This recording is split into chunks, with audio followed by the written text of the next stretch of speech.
Hi, welcome to crawlspacerepair.com. I'm Tom. Hey Tom, I'm Jessie.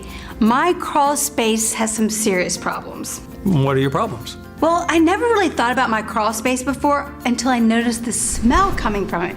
So I checked it out. It is nasty down there. It's damp and it smells bad. All fixable. And the good news is you can do it all yourself. But those aren't problems. They sure seem like problems. Well, there's a difference between symptoms and problems. Identifying the real problems is the first step toward fixing them. It's not as bad as you think. All crawl space symptoms can be traced back to either water, soil gases, or temperature problems in the crawl space.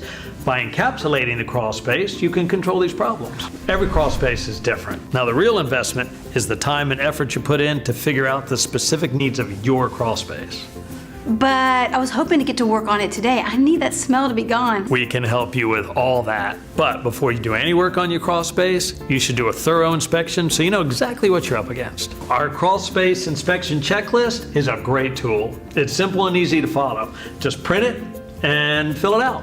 And where there are checks are where you have issues. Drawing it out will definitely help with my planning. And don't forget, if you ever need any help, our technical staff at crawlspacerepair.com is only a phone call away.